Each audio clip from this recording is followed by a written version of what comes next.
नमस्कार साथियों, मैं चंदन कुमार आप सभी का स्वागत करता हूं।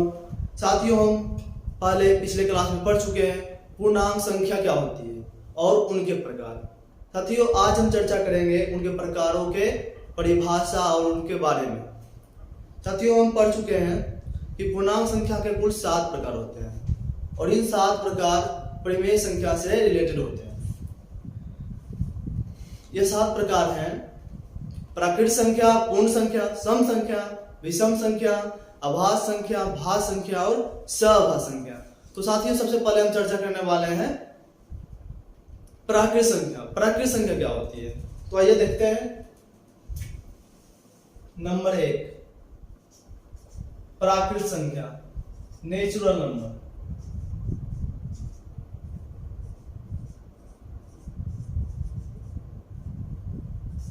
नेचुरल नंबर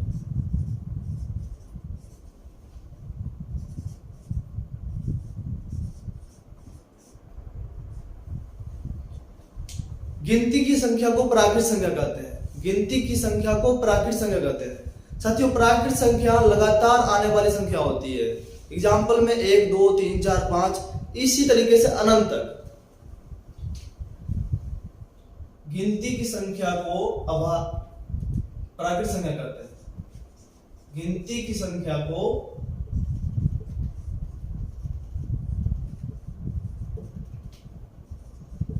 प्राकृत संख्या कहते हैं।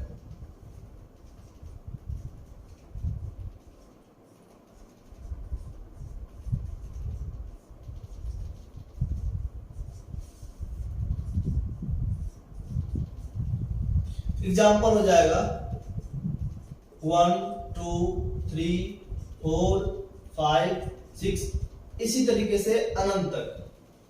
Dot dot dot dot infinity. Infinity को हिंदी बोलते हैं अनंत।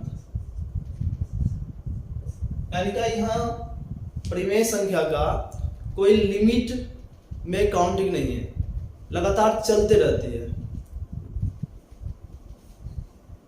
अब हम बात करते हैं परिमेय संख्या के अंतराल को। परिमेय संख्या का अंतराल, तो साथियों, परिमेय संख्या हम पहले बात कर चुके हैं। परिमेय संख्या लगातार आने वाली संख्या होती है। लगातार आने वाली संख्या का अंतर 1 होता है। तो देखते हैं, 1, 2, 3, 4, 5, 6 इसी तरीके से आने वाली संख्या में भी देखेंगे 1 और 2 के बीच का डिफरेंस यानी अंतर।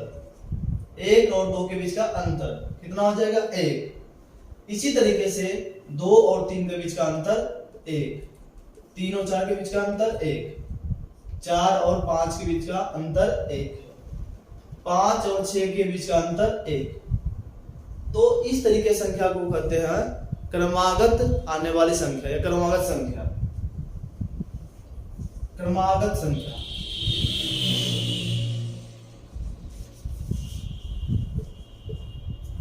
लगातार आने वाली संख्या।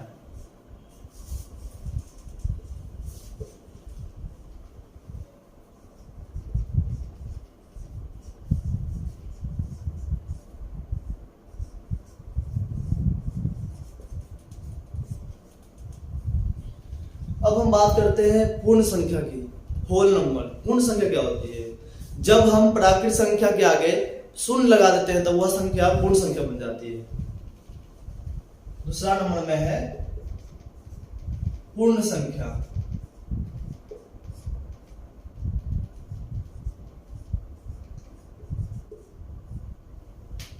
Whole number.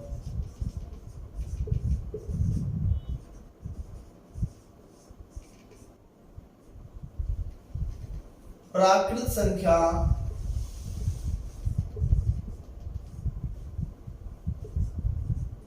प्राकृतिक संख्या को शून्य से शुरू करने पर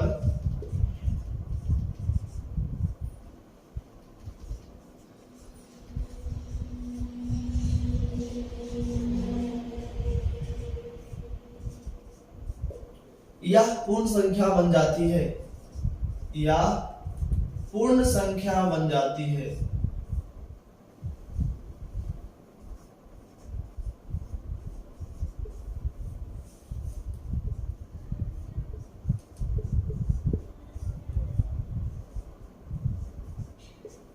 यह पूर्ण संख्या बन जाती है। प्राकृतिक संख्या को शून्य से शुरू करने पर यह पूर्ण संख्या बन जाती है। एग्जाम्पल देखते हैं, 0 से शुरू करेंगे, 0 1 2 3 4 5 6, इसी तरीके से आगे भी अनंत तक, डॉट डॉट डॉट इंफिनिटी। अब हम बात करेंगे प्राकृत संख्या और पूर्ण संख्या की संख्या रेखा पर निरूपण। प्राकृत संख्या और पूर्ण संख्या के निरूपण संख्या रेखा पर कैसे करते हैं। प्राकृत संख्या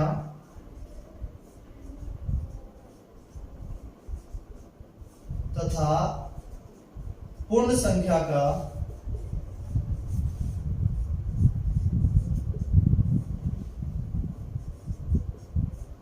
संख्या रेखा पर निरूपण।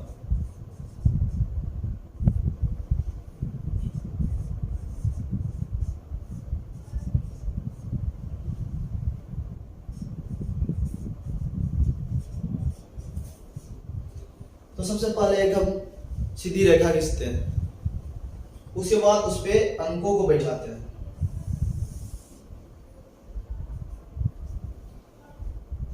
बीच में कहीं शून्य ले लेते हैं, 1 2, एक अंतराल पे, एक निश्चित अंतराल पे लेते हैं, 3 4 5 6 7, इसी तरीके से इंफिनिटी तक, डॉट डॉट इंफिनिटी। तो साथियों, 1 से इंफिनिटी तक आने वाली संख्या प्राकृत संख्या कहलाती है। 1 से इंफिनिटी तक वाली संख्या प्राकृत संख्या कहलाती है।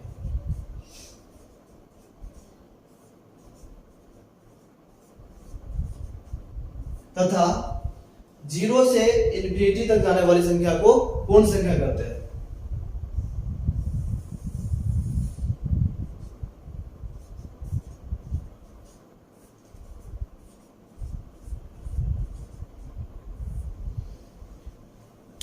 अब ये रहा संख्या रेखा पर प्राकृत संख्या तथा पूर्ण संख्या का निरूपण।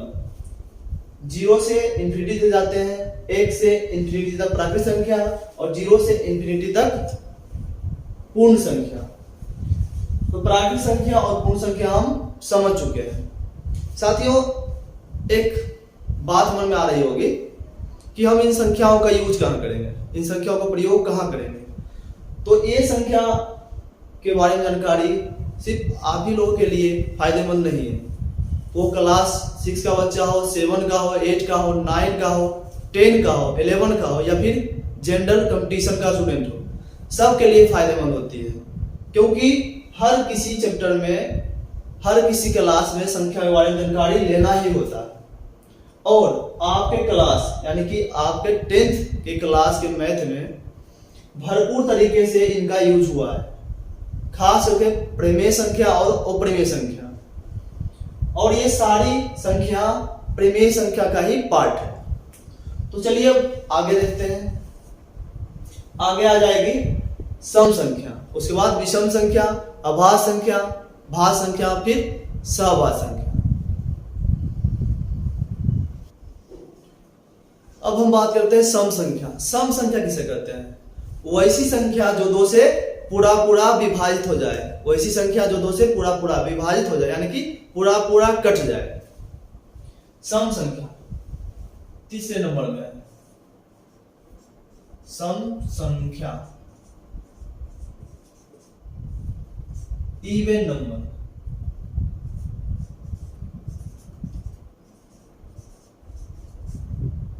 वैसी संख्या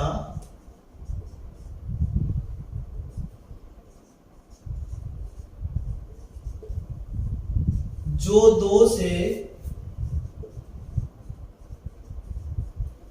पूरा पूरा विभाजित हो जाए।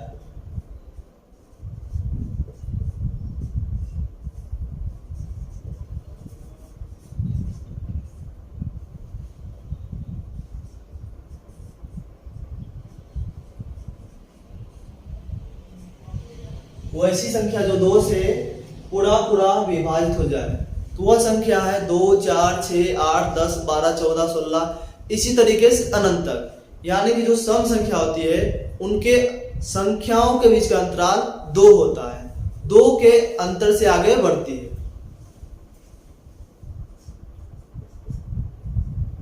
2, 4, 6, 8, 10, 12 इसी तरीके से अनंत तक, dot dot dot dot infinity. अब हम बात कर लेते हैं इनके अंतरालों पे। 2, 4, 6, 8, 10, 12 इसी तरीके से आगे भी। तो देखते हैं इनका अंतर क्या है।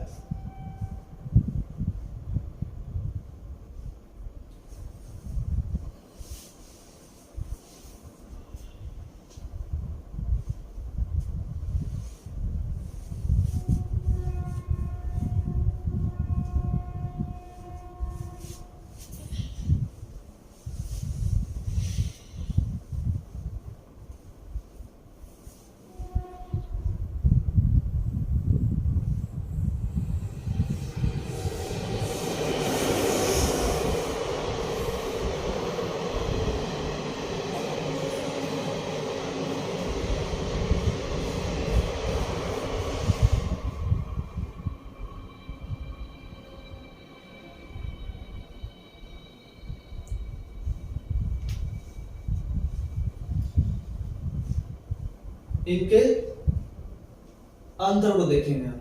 2, 4, 6, 8, 10, 12 यानी कि सम संख्या किस अंतराल से आगे बढ़ती है। तो यहाँ पर लिए 2, 4, 6, 8, 10, 12।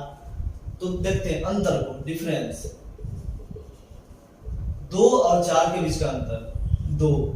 इसी तरीके से 4 और 6 के बीच का अंतर 2, 6 और 8 के बीच का अंतर 2, 8 और 10 के बीच का अंतर 2, 10 और 12 के बीच का अंतर 2। यानी जो सम संख्या होती है वो 2 के अंतराल से आगे बढ़ रही है। अब हम सम संख्या के कुछ रूल्स के बारे में जानकारी लेते हैं। अगर हम सम संख्या में सम संख्या जोड़ते हैं, सम संख्या में सम संख्या जोड़ते हैं तो क्या आता है? तो सम संख्या में अगर हम सम संख्या जोड़ते हैं तो सम संख्या आता है। सम संख्या में सम संख्या घटाते हैं तो सम संख्या आती है। सम में सम गुणा करेंगे सम आएगा, सम में सम से भाग देंगे तो सम आएगा। Even plus even is equal to even. कैसे? तो एग्जाम्पल से समझते हैं। अगर हम एग्जाम्पल ले लिए इवन, एक संख्या ले लिए 2 और दूसरा संख्या ले लिए 4, अगर दोनों को जोड़ देते हैं तो 6 आ जाती है। अगर हम इवन में इवन को घटा दें, इवन में इवन को घटा दें तो क्या आएगी? Even minus even is equal to even. Example लेते हैं, 10 ले लेते हैं और एक 4 ले लेते हैं। अब हम इसे घटाते हैं तो क्या आ जाएगा? 10 में से 4 घटाने पर 6 आएगी, जो कि एक सम संख्या है। अब हम सम संख्या यानी कि इवन में गुना करेंगे इवन से तो आएगा इवन नंबर। एग्जाम्पल देखते हैं,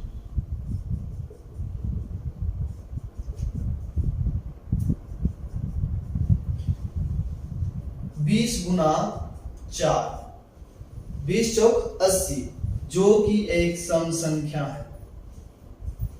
इसी तरीके से देखते हैं अगला पॉइंट, इवन में भाग देंगे इवन से, इवन में भाग देंगे इवन से तो आएगा इवन। इवन में भाग देंगे इवन से तो आएगा इवन। एग्जाम्पल देखते हैं, अगर हम 50 में भाग देते हैं 10 से तो आएगा 5। तो यहां से हम एक चीज सीख रहे हैं कि अगर हम सम में सम से भाग देते हैं तो विषम संख्या आ रही है। सम में अगर सम से भाग देंगे तो विषम संख्या आ रही है।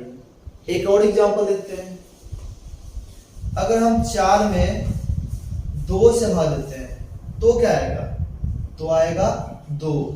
यानी कि इवन से भाग देने पर इवन और ओड दोनों आ रही है, यानी कि सम संख्या और विषम संख्या दोनों आ रही है। यह 4 पॉइंट सम संख्या के बारे में।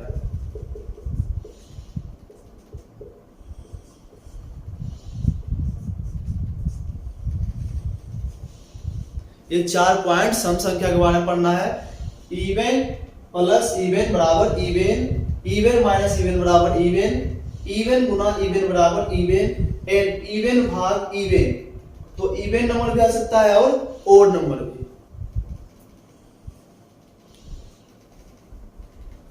तो समझ गए होंगे आप लोग, सम संख्या वैसी संख्या जो 2 से पूरा पूरा विभाजित हो जाए। अब हम आगे बात करेंगे विषम संख्या किसे कहते हैं। विषम संख्या किसे कहते हैं, वैसी संख्या जो 2 से पूरा पूरा विभाजित ना हो। वैसी संख्या जो 2 से पूरा पूरा विभाजित ना हो उसे विषम संख्या कहते हैं। तो आइए हम उसमें चर्चा करते हैं।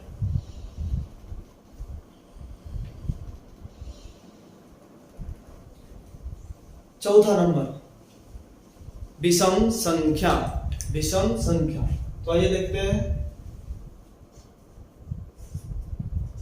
विषम संख्या।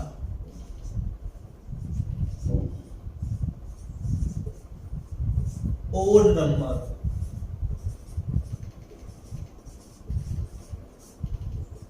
ओड नंबर विषम संख्या वैसी संख्या जो 2 से पूरी पूरी विभाजित ना हो। वैसी संख्या जो 2 से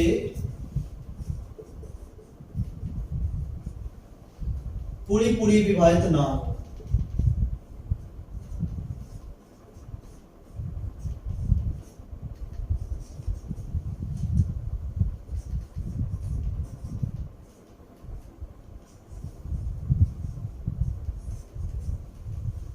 एग्जाम्पल 1, 3, 5, 7, 9, 11, 13, 15, 17, 19, इसी तरीके से हम आगे बढ़ते जाएंगे इन्फिनिटी तक। अब हम साथ ही चर्चा करते हैं 1, 3, 5, 7, 9, यानी कि सम संख्या पे जो छोड़कर जो संख्या बचती है वह संख्या विषम संख्या कहलाती है। अंतराल की बात करते हैं 1, 3, 5, 7, 9, 11, 13, इनके बीच के अंतराल, तो इनके बीच का अंतराल है 2, अंतर है 2। जिस तरीके से सम संख्या 2 के अंतराल से चलती है उसी तरीके से विषम संख्या भी 2 के अंतराल से चलती है। 3 और 5 के बीच का अंतर 2, 5 और बीच का 7 और के बीच अंतर 2, 7 और 9 के बीच का अंतर 2, 9 और 11 के बीच का अंतर 2, 11 और 13 के बीच का अंतर 2। इसी तरीके से आगे भी ये संख्या चलती रहेगी। अब हम कुछ पॉइंट्स की चर्चा कर लेते हैं जो विषम संख्या से संबंधित है। जैसे कि ओड प्लस ओड, क्या आएगा, ओड प्लस ओड क्या आ सकता है, ओड या इवन। तो हम पहले इसको एग्जांपल से देखते हैं। अगर ओड लेते हैं 3 प्लस 3 तो क्या आ रही है 6, 3 प्लस 3 इक्वल टू 6, यानी कि एक इवन नंबर आ रही है, इवन नंबर। अगर ओड प्लस ओड बराबर ओड करते हैं तो ये गलत हो जाएगा। ओड प्लस ओड बराबर इवन, यानी कि odd plus odd is equal to odd number. अब हम दूसरा पॉइंट चर्चा करते हैं। क्या ओड में ओड घटाने पर ओड नंबर आती है? देखते हैं एग्जांपल से। 5 कोई विषम संख्या है यानी ओड नंबर, और 3 कोई विषम संख्या है। अगर हम दोनों के बीच अंतर करते हैं तो 2 आता है, और 2 क्या है, दो है सम संख्या, दो है सम संख्या, तो हो जाएगा odd minus odd is equal to even number, और ये बिल्कुल सही है। अब तीसरा पॉइंट की चर्चा करते हैं, odd into odd. Odd number में अगर ओड नंबर गुना करते हैं तो क्या आता है, तो एग्जाम्पल से चलते हैं। 3 में अगर 5 गुना करते हैं तो आता है 15, यानी कि ओड में ओड गुना करने पर ओड नंबर आ रहा है। अब ओड में ओड से भाग देंगे, यानी कि विषम संख्या से विषम संख्या में भाग देंगे तो क्या आएगा, odd number divide by odd number is equal to, example से देख लेते हैं। 15 में अगर हम 3 से भाग देते हैं तो आता है 5, जो कि एक विषम संख्या है, तो हो जाएगा ओड में ओड से भाग देंगे तो ओड नंबर, ये भी बिल्कुल सही है।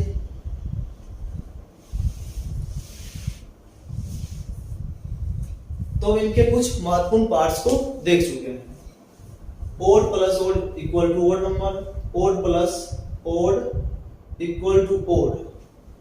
अब यहां देखिए ये गलत है, odd plus odd equal to गलत। क्यों, इसे पहले भी हम प्रूव कर चुके हैं। Odd plus odd equal to is not odd number, तो यहां हो जाएगा even number. Odd plus odd equal to even, हम एग्जांपल से भी इसे प्रूव कर चुके हैं। 3 plus 3 equal to 6। Odd minus odd equal to odd, odd minus odd equal to odd, ये नहीं होगा, क्योंकि एग्जांपल से हम देख चुके हैं 5 एक विषम संख्या और 3 भी एक विषम संख्या, घटाने पर आती है 2, जो कि एक सम संख्या है, यानी कि odd minus odd equal to even, जो बिल्कुल सही है। Odd into odd equal to odd, ये भी सही है। ओड भाग odd equal to odd number, ये भी सही है। तो हम विषम संख्या की चर्चा कर चुके हैं। अब हम चर्चा करेंगे अभाज्य संख्या की। अभाज्य संख्या क्या होती है?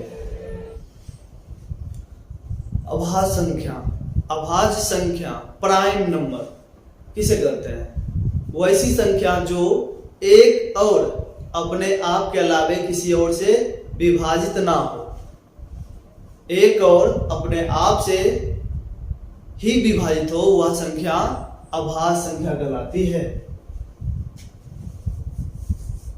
ये 5वें नंबर में अभाज्य संख्या प्राइम नंबर,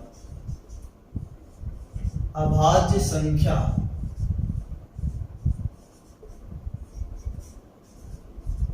प्राइम नंबर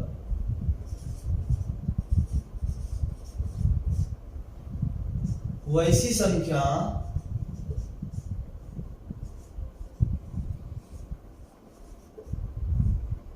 जो एक और अपने आप के अलावे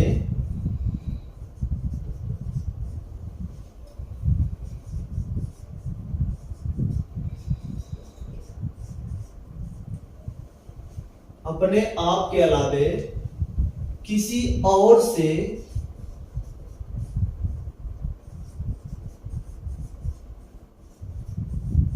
विभाजित ना हो, किसी और से विभाजित ना हो,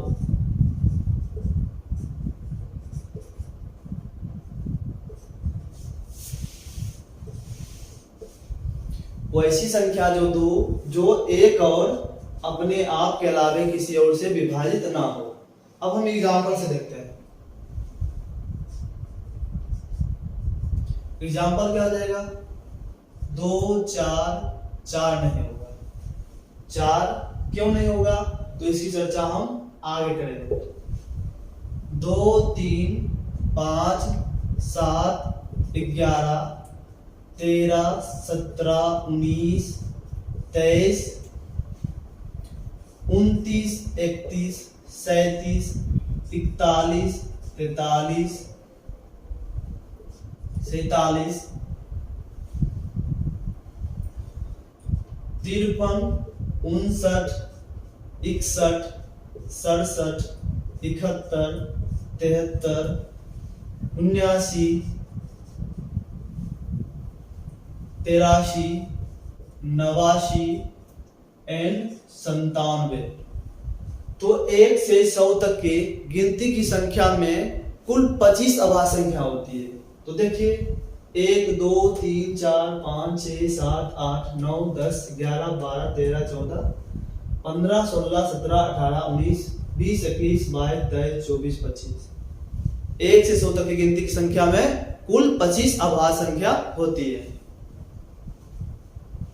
तो हम लिखते हैं पॉइंट रूप में 1 से 100 तक के गिनती की संख्या में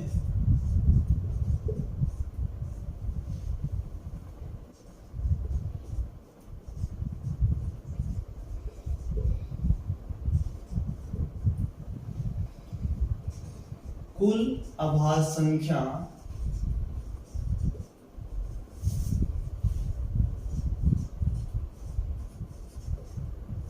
इक्वल टू 25 यानी 25। कुल 25। अब हम अभाज्य संख्या में उनके दूसरे पॉइंट्स की चर्चा करेंगे।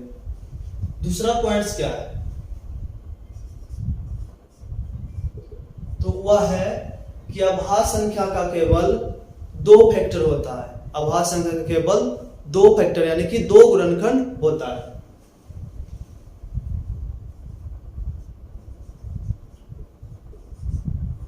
अभाज्य संख्या का केवल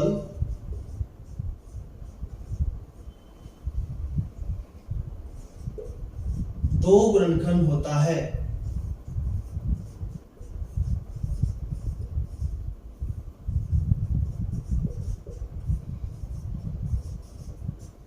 अभाज्य संख्या का केवल 2 गुणनखंड होता है। अभाज्य संख्या का केवल 2 गुणनखंड होता है। अब हम इसे एग्जाम्पल से समझते हैं। एग्जाम्पल जैसे कि 2 को ही लेते हैं। 2 का गुणनखंड यानी कि 2 जो है 1 से डिवाइड होगा और ये स्वयं से डिवाइड होगा। तो 1 और 2 ये 2 गुणनखंड हो गया। 2 गुणनखंड।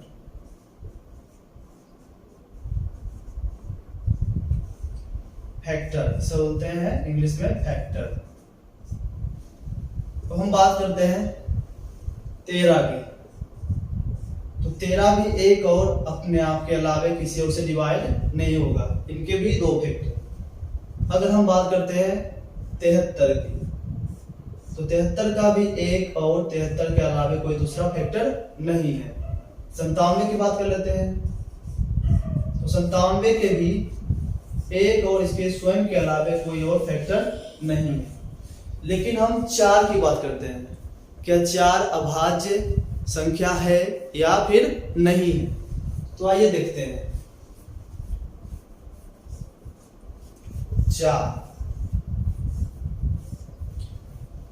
1 से भी डिवाइड होती है यानी कि ये 4 1 से भी कट जाती है,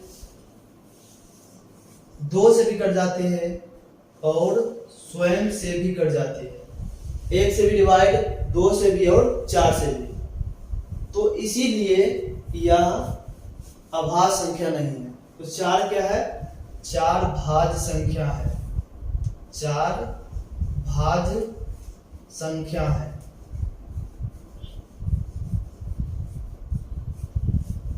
क्यों? क्योंकि इनके 3 फैक्टर हैं, 3 गुणनखंड।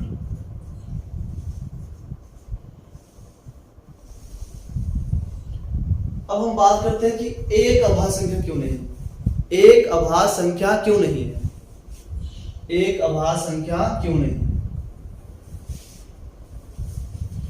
देखिए एक क्यों नहीं? एक का केवल एक गुणनखंड होता है। एक का केवल एक गुणनखंड होता है क्योंकि एक सिर्फ एक ही से डिवाइड होता है। एक से भाग देंगे कट जाएगा, फिर देंगे एक से भाग एक ही आएगा, एक से भाग देंगे एक ही आएगा, आगे भी एक से भाग देंगे एक ही आएगा, लेकिन इन सभी का गुना करेंगे तो भी एक ही आएगा, यानी कि एक, only one factor, only one factor. एक का केवल एक और एक गुणनखंड होता है, इसी कारण यह अभाज्य संख्या नहीं है। तो आप लोग समझ गए होंगे कि एक अभाज्य संख्या क्यों नहीं है, चार अभाज्य संख्या क्यों नहीं है, दो अभाज्य संख्या क्यों है, चार क्यों नहीं है, 7 क्यों है, 11 क्यों है, 13 क्यों है, 17 क्यों है। तो अभाज्य संख्या वैसी संख्या जो एक और अपने आप के अलावे किसी और से विभाजित ना हो, या फिर दूसरा इसका परिभाषा ये भी हो सकता है कि अभाज्य संख्या का केवल 2 गुणनखंड होता है। आगे हम चर्चा करेंगे भाज्य संख्या की। भाज्य संख्या किसे कहते हैं? भाज्य संख्या, कंपोजिट नंबर, कंपोजिट नंबर। तो देखते हैं आगे। भाज्य संख्या, भाज्य संख्या वो ऐसी संख्या जिनके केवल 2 गुणनखंड ना हो, यानी कि जिनके 2 से अधिक गुणनखंड हो। ये हो जाएगी हमारी छठा नंबर, भाज्य संख्या, कंपोजिट नंबर।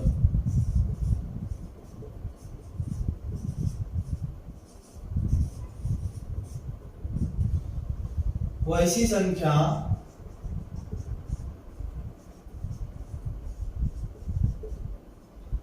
संख्या जिनके 2 से अधिक गुणनखंड हो, 2 से अधिक गुणनखंड हो।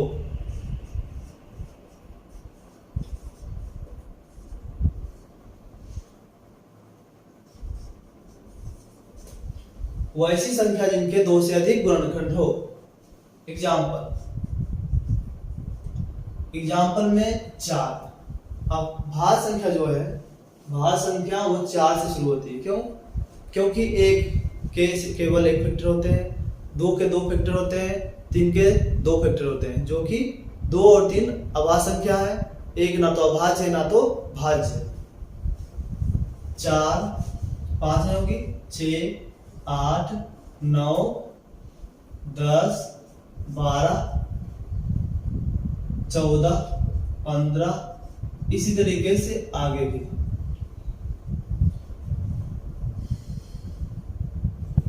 अब 4 6 8 9 कैसे है भाज्य संख्या, तो देखते हैं।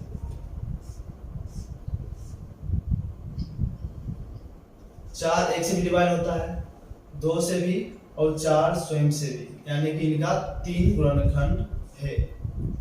3 गुणनखंड यानी कि 2 से अधिक गुणनखंड है। इसी तरीके से देखते हैं हम 9 का। तो 9 जो है 1 से भी डिवाइड होता है, 3 से भी होता है और 9 स्वयं से भी होता है। इनका भी 3 गुणनखंड। 15 का देखते हैं। 1 से डिवाइड होता है, 3 से, 5 से और ये अपने आप से भी, यानी कि इनके 4 गुणनखंड होती है। 4 गुणनखंड, 4 गुणनखंड जो 2 से अधिक है।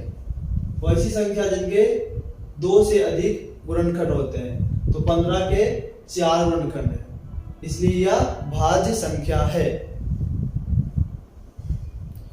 अब हम बात करते हैं सहभाज्य संख्या किसे कहते हैं? को प्राइम नंबर।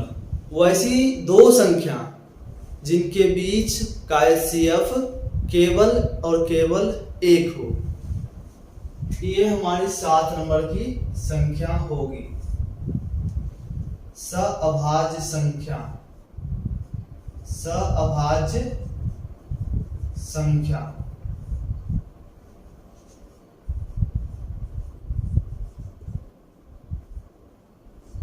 को प्राइम नंबर, को प्राइम नंबर। वैसी दो संख्या, इनका परिभाषा है वैसी दो संख्या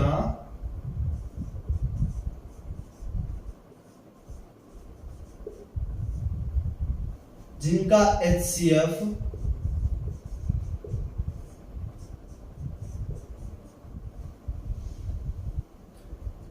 एक हो। वैसी दो संख्या जिनका HCF एक हो। HCF एक हो। एग्जाम्पल देख लेते हैं। एग्जाम्पल में अगर हम 3 और 8 लेते हैं, 3 और 8 का HCF निकालना है तो कितना आएगा। अब 3 से भाग विधि से हम निकालते हैं HCF, यानी कि हाईएस्ट कॉमन फैक्टर, महत्तम समावर्तक। तो 3 दूनी 6, 2 से 3 में डिवाइड करेंगे, एक बार मिलेगा 1, 2।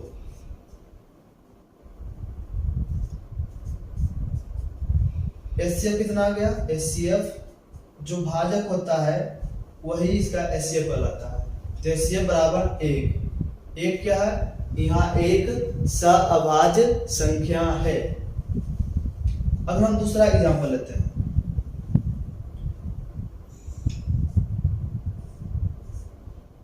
सोलह और 5 के बीच, 16 और 5 के बीच इसका HCF कितना होगा। तो 5 से 16 में भाग देंगे, 5 दिया 15, 1 आएगा, 1 से भाग देंगे 5 में, 1 बचे 5, 5 कट गया, तो HCF क्या आया 1। तो HCF 1। तो ये हो गई हमारी सअभाज्य संख्या। HCF मतलब हाईएस्ट कॉमन फैक्टर, महत्तम समावर्तक, महत्तम समापवर्तक।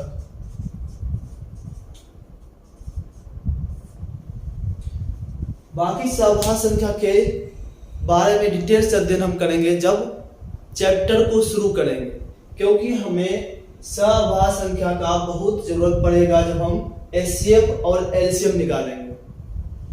समझ गए आप लोग। तो आज के लिए इतना ही। हमसे जुड़े रहने के लिए, हमसे पढ़ते रहने के लिए डाउनलोड करें MYF इंस्टीट्यूट ऐप। कहां से डाउनलोड करना है, तो गूगल प्ले स्टोर में जाके लिखना है सर्च बार में MYF इंस्टीट्यूट। बाकी आप लोग जानते ही हैं। तो आप लोग अपना कीमती समय देने के लिए आपको धन्यवाद। आप सब अपना ख्याल रखें। बाकी भाग्य आपका साथ दे।